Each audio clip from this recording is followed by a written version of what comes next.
राधा वल्लभ श्री हरिवंश श्री वृंदावन श्री वंचन श्री जी की अत्यंत कृपा से हम परम पूज्य श्री राधा बाबा के पावन चरित्र को श्रवण कर रहे थे। हमने बाबा के पावन चरित्र में कल प्रसंग में श्रवण किया कि कल आखिरी के प्रसंग में कि बाबा और श्री राम सुखदास जी महाराज का मिलन हुआ तो बाबा की बातचीत हुई। एक दिन क्या हुआ, बाबा और श्री राम सुखदास जी बैठे थे और साथ ही में श्री चंपा लाल जी बिनानी जी भी थे। और उस समय श्री राम सुखदास जी महाराज उनको पत्र सुना रहे थे जो कि श्री सेठ जी महाराज का था। उस पत्र को पढ़ के सुना रहे थे और वहाँ पे बाबा भी बैठे थे। बाबा भी उन पत्रों को सुन रहे थे। अब यहाँ पे क्या होता है, उन्होंने एक ऐसी बात देखी, बाबा ने सुनी कि उन्हें लगा कि ये कोई आम मनुष्य बोल ही नहीं सकता, ये कोई स्वरूपानुभव ही इस बात को बोल सकता है। उन्हें लगा ये ऐसे कोई बोल नहीं सकता, जिसको अपने स्वरूप का ज्ञान हो गया वही ये बात बोल सकता है। उस पत्र में कुछ लिखा था। तो बाबा ने पूछा ये पत्र किसका है, स्वामी जी से। स्वामी जी ने कहा ये पत्र श्री सेठ जी महाराज ने लिखा है। बाबा बोले ये सेठ जी महाराज रहते कहाँ हैं? स्वामी जी ने कहा वे बांकुड़ा में रहते हैं। बाबा ने कहा ये बांकुड़ा कहाँ है? तो स्वामी जी ने कहा बंगाल का एक नगर है, यहीं पर श्री सेठ जी महाराज रहते हैं और वहाँ पे उनका सारा व्यापार होता है। तो बाबा ने कहा मैं इनसे मिलना चाहता हूँ। तो स्वामी जी ने कहा आपके लिए हम बांकुड़ा जाने के लिए व्यवस्था करा देंगे, आप जब जाना चाहेंगे बता दीजिएगा। बाबा कहे बहुत उत्सुक थे बाबा जानने के लिए, क्योंकि ब्रह्म स्वरूप बाबा उसमें बहुत लीन थे। मतलब बाबा को बड़ा प्रिय था कि जिसको स्वरूप का अनुभव हो गया है उससे बाबा को मिलने की इच्छा थी। तो सेठ जी महाराज को अपने स्वरूप का अनुभव हो गया था तो उनकी बड़ी इच्छा थी, उनका बड़ा आदर था श्री सेठ जी महाराज के प्रति। तो बाबा ने कहा जब आप भिजवा दें, मैं तो आज ही मिलना चाहता हूँ। तो जल्द ही श्री स्वामी जी महाराज ने व्यवस्था की। तो जो स्वामी जी थे वो सेठ जी के बहुत निज जन थे। स्वामी जी को यह देखकर बहुत ही प्रसन्नता हुई कि बाबा के मन में ऐसा जगह कि वो श्री सेठ जी से मिले और एक सन्यासी को किसी गृहस्थ के प्रति ऐसा भाव, तो बहुत बड़ी बात है जागा। तो स्वामी जी ने रेल की टिकट कटवा दी श्री बाबा के नाम पर और बांकुड़ा तक पहले ही तार पहुंचवा दिया कि एक युवक सन्यासी आपके दर्शनार्थ के लिए जा रहा है जो कि बड़े योग्य हैं श्री बाबा जी। तार तो भिजवा दिया और बांकुड़ा भी पहुंच गए। श्री सेठ जी के आदेश पर श्री घनश्याम दास जी जालान, जो कि श्री गीता प्रेस के आजीवन प्रशासक और मुद्रक रहे, वो द्वार पर उन युवक सन्यासी के लिए खड़े थे, प्रतीक्षा कर रहे थे कि वे कब आएंगे। बागुड़ा स्टेशन से उतर कर बाबा तो लोगों से पूछते पूछते श्री सेठ जी के घर की ओर जाने लग गए। पूछते पूछते घर का पूछा तो पता चल गया। तो द्वार पर श्री श्याम दास जी जालान भी थे। बाबा के पहुंचते ही उन्होंने पूछा कि आप ही श्री सेठ जी से मिलने के लिए आए हैं? तो बाबा ने कहा हाँ, उनकी बात का अनुमोदन किया। फिर श्री घनश्याम दास जी जालान ने कहा आप यहीं बैठिए, मैं अभी पूछ कर आता हूँ। बाबा वहीं बरामदे में अपना कंबल और कमंडल रखकर बैठ गए। 5 मिनट बाद तुरंत ही श्री सेठ जी महाराज घर से बाहर निकले और आए। उन्होंने उन युवक सन्यास को प्रणाम किया और बहुत ही विनम्र पूर्वक पूछा कहिए क्या आज्ञा है आपकी? बाबा ने कहा मैं आपसे एकांत में कुछ देर बात करना चाहता हूँ। तो तुरंत ही श्री सेठ जी महाराज ने एकांत स्थान की व्यवस्था करवाई और फिर वह इनके साथ एकांत में बैठे। तो श्री सेठ जी कभी भी अपने बारे में कुछ बतलाया कभी किसी को करते नहीं थे। वे स्वयं बहुत ही बड़े सुगुप्त, अपनी बात को बड़े सुगुप्त रखते थे, किसी को नहीं बताते थे। कोई कुछ भी कहता तो वो उत्तर स्वरूप में यही कहते थे कि आप मेरी प्रशंसा कर रहे हैं। बहुत गोपनीय महापुरुष थे, कभी भी किसी से मिलते जुलते ज़्यादा नहीं थे। बस काम की बात, प्रभु की बात, इतना ही करते थे। परंतु आश्चर्य की बात यह है कि आज जब श्री सेठ जी महाराज श्री राधा बाबा से मिले तो उन्होंने मारवाड़ी हिंदी मिश्रित भाषा में अपने स्वरूप स्थिति सब उनके चरणों में निवेदन कर दिया। बाबा के पूछने के पहले ही सब कुछ बता दिया और बाबा को उत्तर मिल गया। बाबा को लगा कि क्या मैं जो सोच रहा हूँ वो सत्य है, कि वो स्वरूप अनुभव महापुरुष हैं। और जब बाबा गए तो उन्हें पता चलता है कि जो श्री सेठ जी महाराज हैं वो अपने स्वरूप का अनुभव करे हुए महापुरुष हैं। अपने अनुमान को सत्य पाकर बाबा को बड़ी प्रसन्नता हुई और फिर श्री सेठ जी के सामने बाबा नतमस्तक हो गए, क्योंकि बहुत आदर किया सेठ जी महाराज का।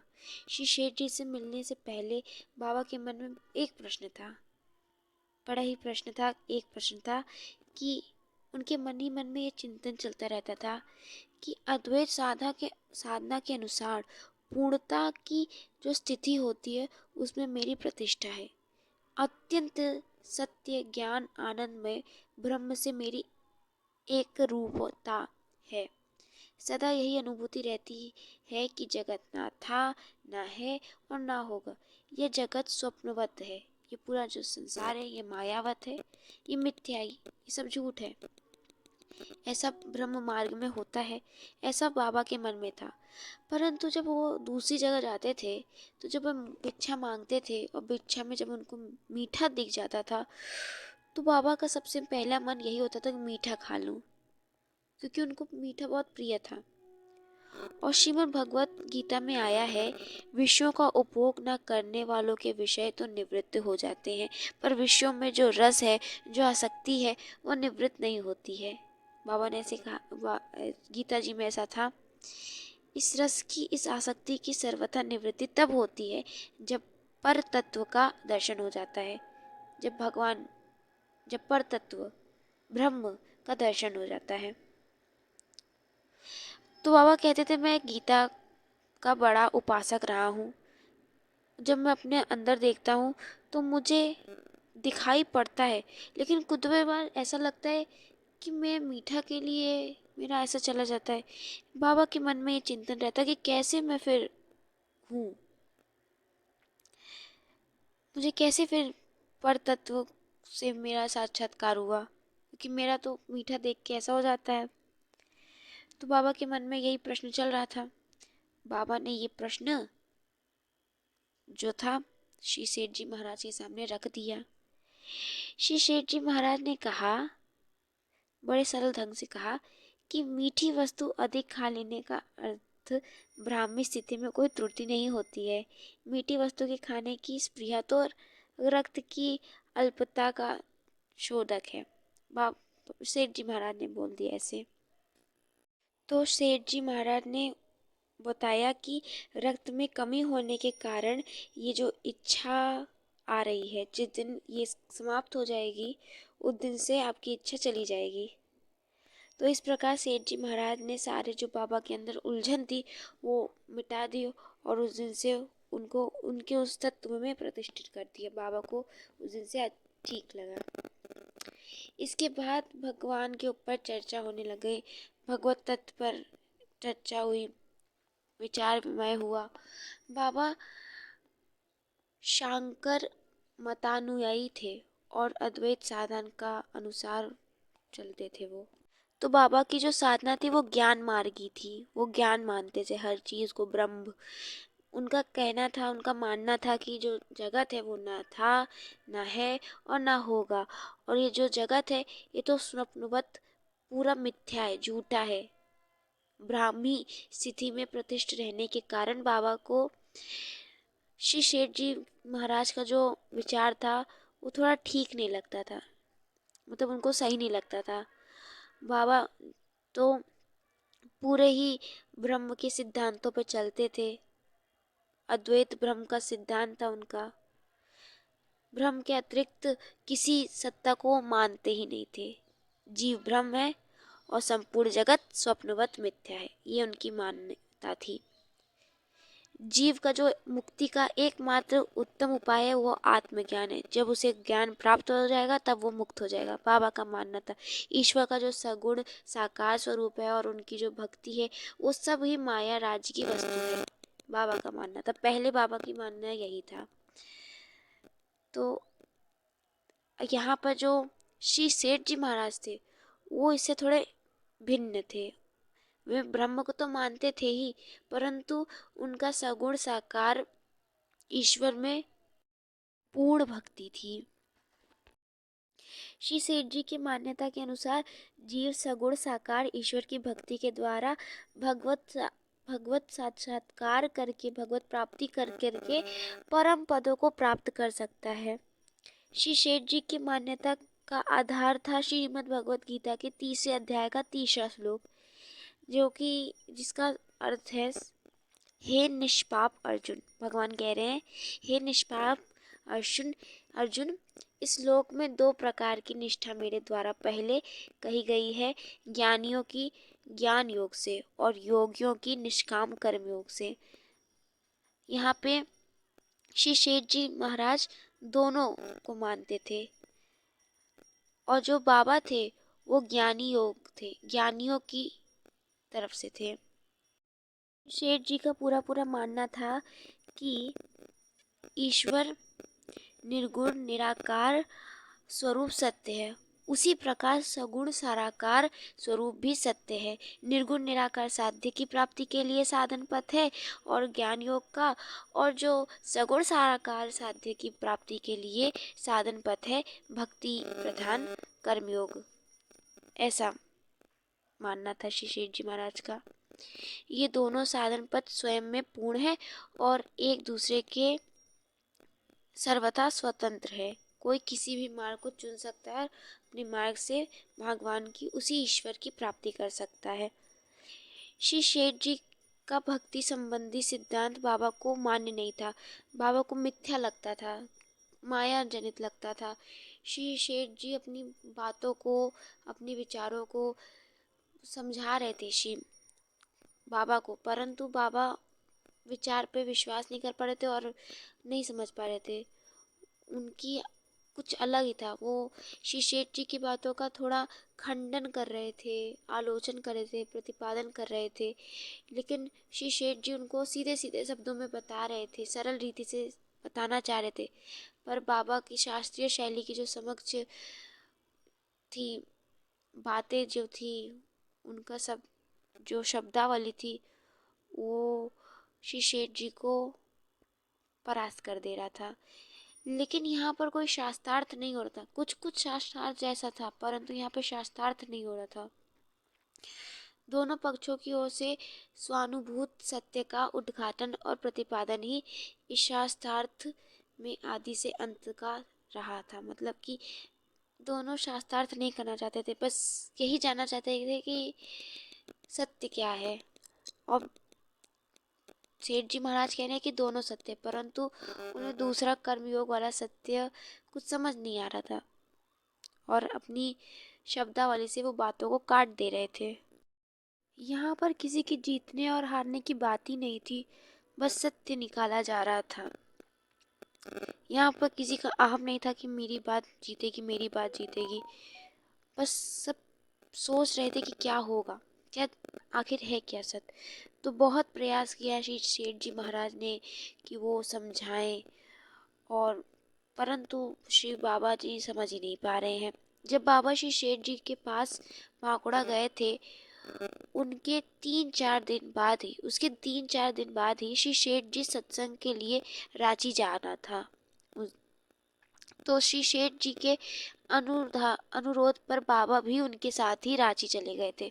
बांकुड़ा और रांची, इन दोनों स्थानों पर लगभग 14-15 दिनों तक बाबा और श्री सेठ जी का परस्पर विचार विमय होता रहता था इसी बात पे। भला यह विचार विमय 2 पक्ष तक चला, फिर भी इस अवधि में बाबा के प्रखर तर्कों के सामने श्री सेठ जी की बात उभर नहीं पाती थी। जहाँ तक निर्गुण निराकार ब्रह्मा के साध्य तत्व और साधन पद्धति की बात थी, वहाँ तक इन दोनों विभूतियों की मान्यता समान थी।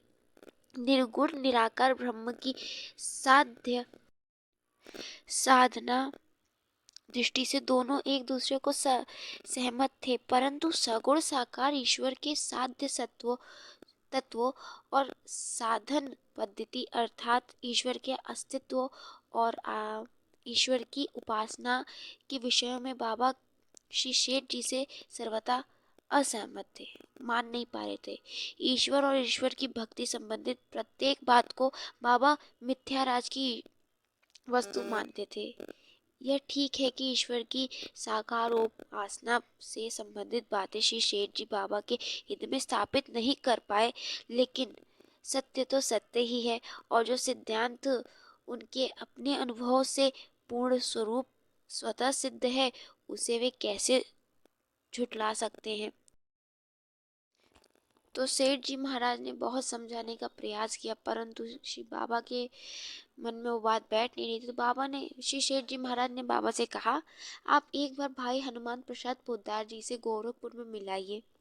तो बाबा ने तुरंत ही कहा, मुझे पोद्दार जी से मिलने की कोई इच्छा नहीं, मेरा मन नहीं हो। तो श्री शेठ जी बाबा के अंतर में अपनी बात उतार नहीं पाए, पर बाबा श्री शेठ जी की स्वरूप अनुभूति पर और उनके विचार, उनके चिंतन पर मुग्ध थे।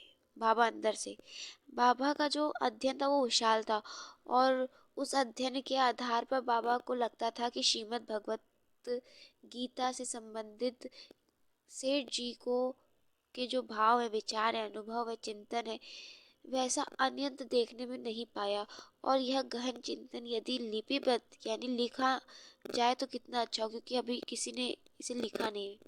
श्री बाबा को लगा कि श्री शेठ जी महाराज को इसे लिपिबद्ध करना चाहिए।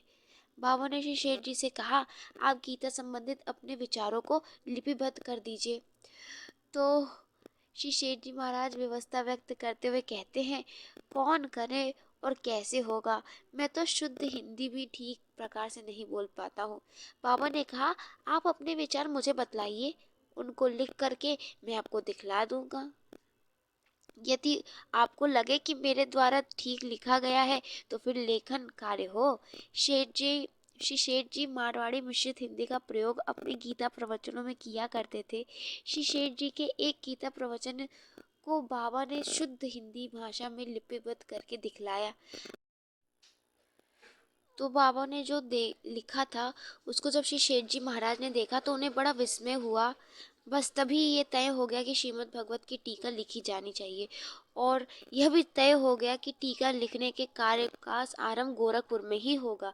गोरखपुर पहुंचने की तिथि निश्चित हो गई कि इस दिन पहुंचा जाएगा, और श्री शेठ जी को कहीं और जाना था, तो वे अलग से पहुंचने वाले थे, पर बाबा को पहुंचने की तिथि अनुसार गोरखपुर तक की रेल टिकट कटवा दी गई। तो इसके आगे का प्रसंग हम कल श्रवण करेंगे, जिसमें बाबूजी यानी कि श्री भाई जी महाराज और बाबा का मिलन होगा। इसको हम कल श्रवण करेंगे श्री जी की अत्यंत कृपा से। आज के प्रसंग को हम यहीं विराम देते हैं। तब तक के लिए आप सभी भक्तों को, सभी सखियों को राधा वल्लभ, श्री हरिवंश, श्री वृंदावन, श्री वनचंद।